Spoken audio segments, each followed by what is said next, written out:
applause going for Carl, who took us. I told you it was going to be a roller coaster, right? It's a roller coaster, and then there was a down, and then in the week we came back up, and then be careful of that baby. Okay? If you see the baby around, I'm also going to be covering myself around that baby, because I'm not ready for that. We're going to keep things moving right along. We have now a lady coming to the stage. Many of you know her perhaps from different forms of performance here in Berlin.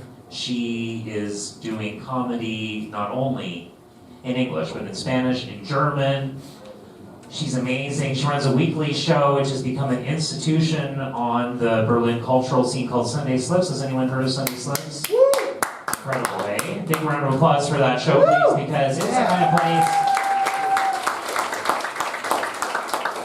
She's so welcoming. She has all kinds of different performers there, vocalists, people doing comedy, the sexy poets, all kinds of people doing stuff, right? So we're delighted to have her here doing a slightly longer set for us, and I know you're going to show lots of love and warmth as you have up until this point. Yes, the smiles are going exactly, yes. So please give all those applause and bring her up to the stage. Liliana Velasquez is here.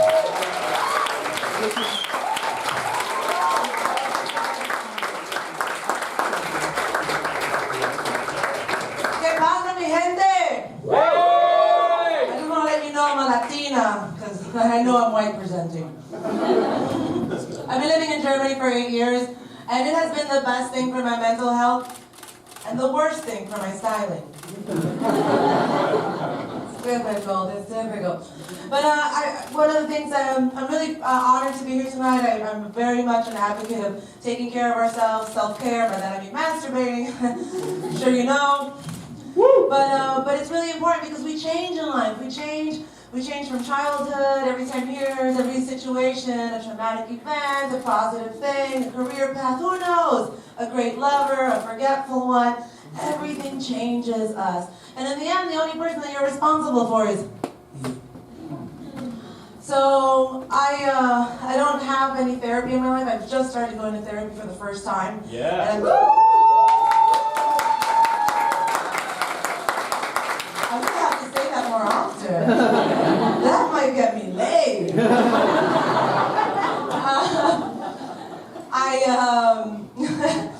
I never went to therapy when I was younger because I didn't trust my parents.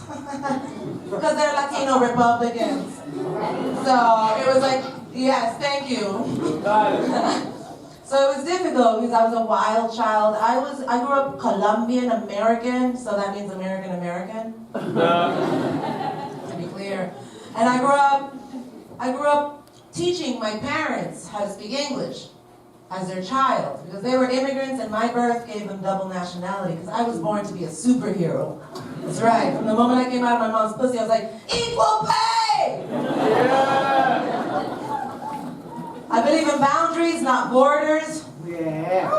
Nice. That's right. And I've been fortunate enough to travel around the world and constantly be received welcomingly. Mostly because people look at me and they think I am whoever they are. They're just like, oh, you're French. I'm like, no, I'm just wearing a beret. No. I get people that are like, oh, your grandparents are African. I'm like, maybe I'm Latina. Who knows? I get Israeli all the time and my hair is long. And I'm like, I'm not Israeli, but I will fight you.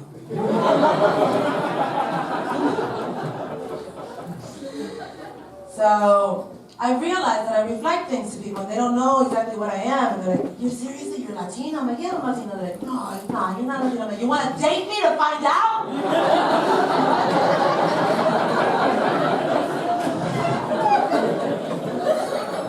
I often get asked, Liliana, how did you come to Germany? How did you come to Germany? What brought you here? And I'll tell you what brought me here.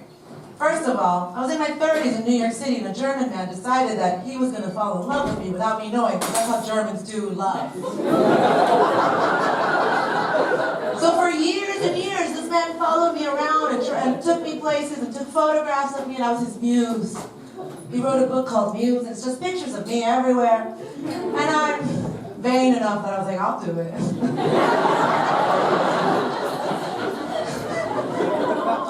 So at this time, I'm in New York City, I'm in my 30s, I'm working as a dominatrix, a waitress, and the manager of the Comedy Cellar, but I'm not a comedian, that's right. Oh my God. And I have a miscarriage. A terrible, terrible miscarriage. One, because I didn't want the baby, but I decided to have the baby because of the person I was with. And it turns out that miscarriages are much more expensive than abortions.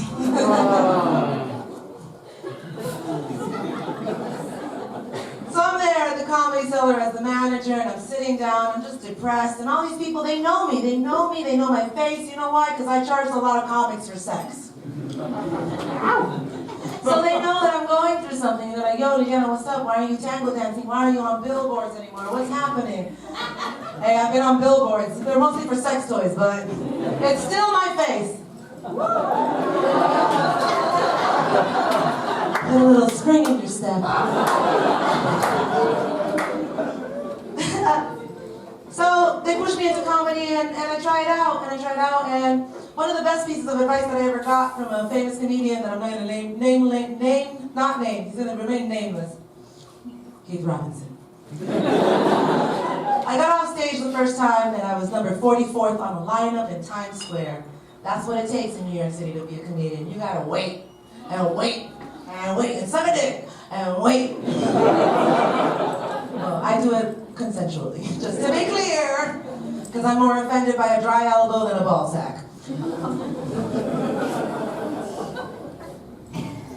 So I call him up after I do my spot to like 5 people in the audience, and I was like, hey, I was number 44 in Times Square Art Center, called TSAC for short. Wow.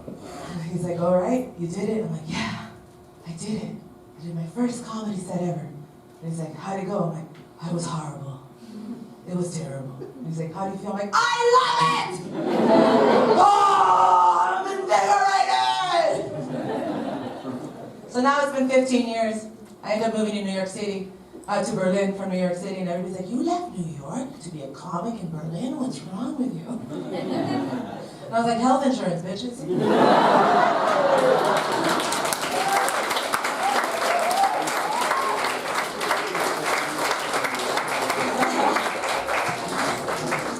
But during this time, I've had to accept my identity even more, because German culture is much more open to identity variations than I've ever experienced in my 44 years, that's right, 44. It's all the, I know, it's all the cocaine and cum I put on my face every morning. It's a Colombian family recipe handed down from generation to generation with all of us. But yes, here I got all these things where everybody just assumed that I was whatever they were, and I was like, oh my God, I definitely have a colonized face. German people, they're very interesting because they look at me and they're like, oh wow, du bist sehr exotisch. And I mean, like, seriously, if it's a spectrum and exotic is at one end, the other end is colonizer.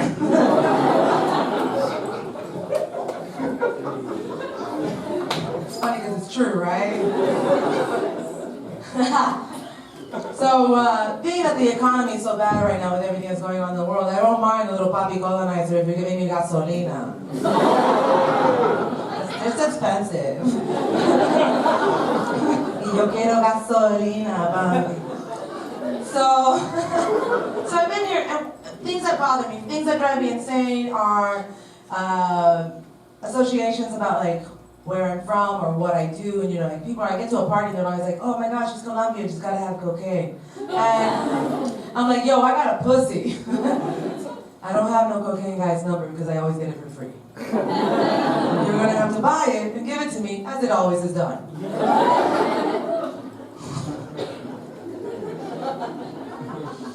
My mom hates when I do jokes about cocaine.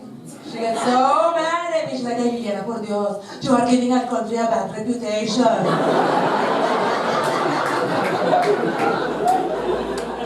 Mama, I might be a fashionista, but I did not invent the Colombian necktie.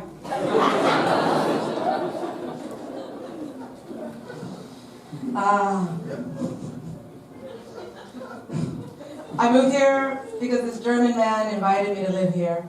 And after my miscarriage, I messaged him and I said, I've become a comedian.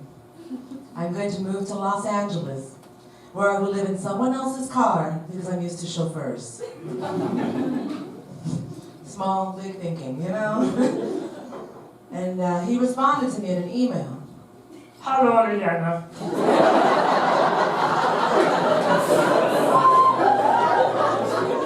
I am hiking in Nepal. The internet is so schlecht, yeah. Vielleicht you can buy your own ticket and I will reimburse you when you get to Berlin.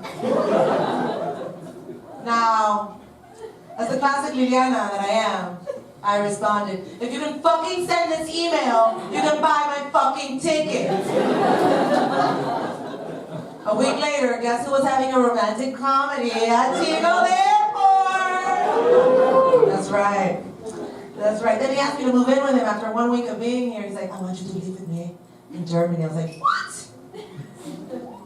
Okay. I got back to New York City. I was like, I quit my job at the Comedy Center. They're like, but you just started comedy. You're leaving New York? You're leaving the connections that you have here? You just made SAG-AFTRA. What are you doing? And I was like, I'm going to Europe. They're like, do you speak German? I'm like, no. I'm like, you never been to Berlin? It's like Miami. Except there's no sunshine. The cocaine's not real.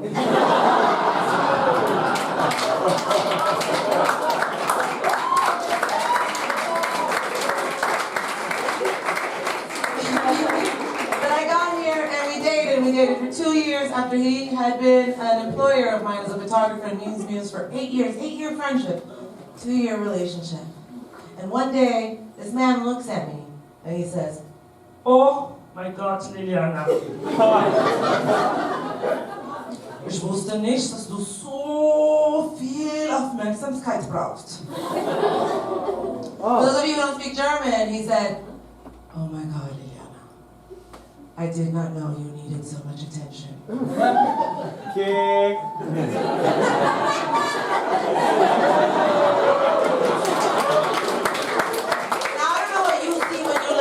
But when I look at me, I don't see the fine print at the bottom of a contract. I see a neon sign that's blinking in a fine cursive with sharp edges. That's going, Achtung baby, Achtung baby, Achtung baby.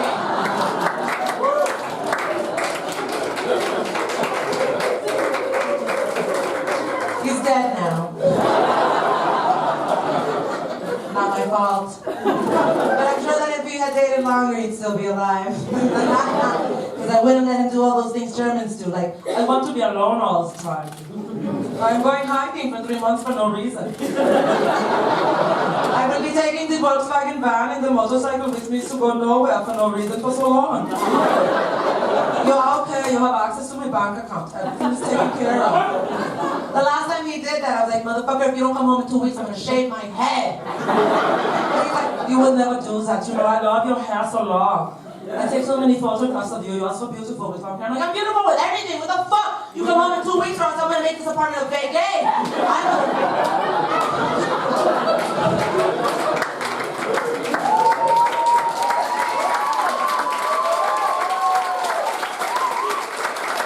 So I shaved my head.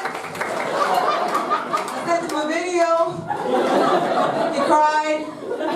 And he arrived the very next day. He was like, I was only 1 day late. I'm like, it's 1 day too late, isn't it? I'm like, you're lucky. I got all the hair down here. I'm in Berlin.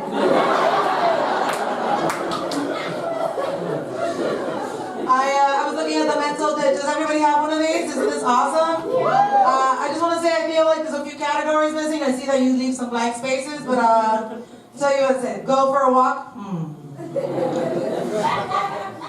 Not in these heels. Meditate, that means masturbate. Take a bath, that means masturbate. Travel, no, treat myself to a meal.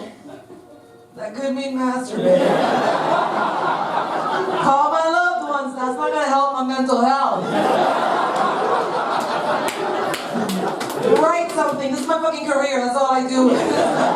No thank you. Read a book. I'll wind up masturbating.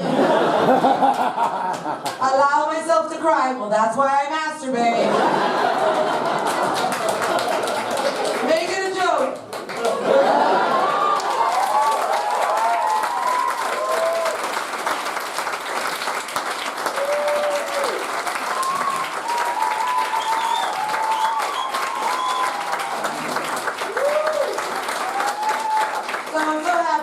I love living in Berlin. I love it. But what has happened recently is that I'm queer. I'm bisexual. I'm a sex worker. I'm very open about it. If you want to hire me as a sex worker, I go by my real name. So that's how open I am about it. I'm expensive. But I love what I've become and who I am. And just sometimes I don't love myself, and it's a process. And, there are days that are more difficult than others, and we got to do whatever it is. Everybody's path is different. Everybody's way to masturbate is different. Everybody's glitter is in a different space. The G-spot as well. And like before the pandemic, I went for safe, sane, and consensual. After the pandemic, I want geimpft, genesen, und getested. I call it the grosse G-spot. You still get 2 out of 3. But I did go. I lose myself a lot in relationships. I am that person. I honor polyamorous people because I really respect how you can handle that. I don't have the ability to do that unless you're paying me, because that's how my programming works. But more importantly, I do like it. I do understand it, and I am a Latina, so I'm possessive. I don't really think I'm jealous, but I'm definitely possessive. Like you can fuck someone else, but I'm gonna be there.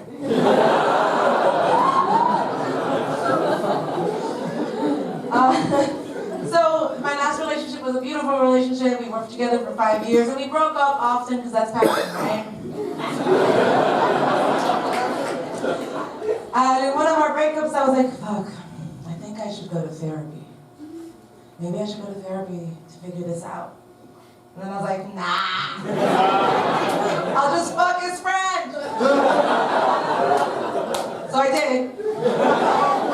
And he found out about it because I'm a dominatrix comedian. So I'm shameless. And he looked at me and he was like, why are you telling jokes about me on stage? Oh! And I was like, well, baby, you're lucky I only wrote one joke. Oh! And then I wrote it as a 44-year-old woman. Because 22-year-old Liliana would have fucked your friend, your sister, your cousin. I would have made sure your mom kind of caught a glimpse. And I definitely would have fucked your dad. And he looked at me with tears in his eyes and he said, my dad's dead. I said, I told you I was kinky. You should have listened.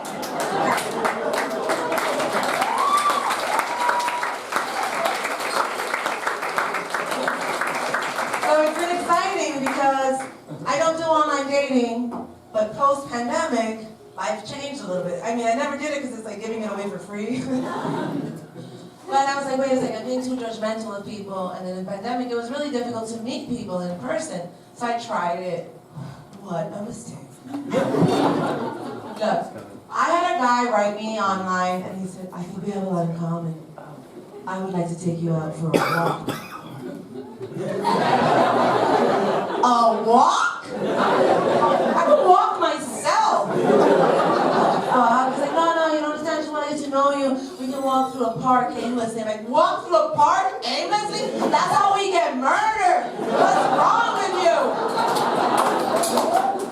You lucky I'm a white presenting Latina, because I'm end up on the cover of a newspaper like, found dead in a park. Comedian Liliana Velasquez Montoya. That'd be like the highlight of my career next to you and your stupid free date. No! I had another guy ask me out on a date, and we sat at a table, and all of a sudden, out of nowhere, he started talking. And I was like, what is happening? Because he was 10 years younger than me, and I was like, oh, I don't know if I could do that. And then he said to me, probably because he was younger, he wanted to, he was like, I just want to let you know, I'm an alpha male. I was like, oh my half a chihuahua.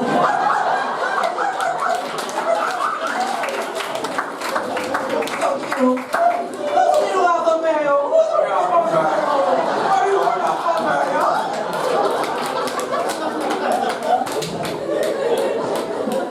I gave him a second chance because he was cute. And the second time we went out, he's like, at dinner, he goes, I don't wanna offend you, Liliana. I was like, oh my God, he's talking again. And I was like, where could this go? Where could this sentence go? And he's like, I just know you're a feminist, and I would like to pay the bill.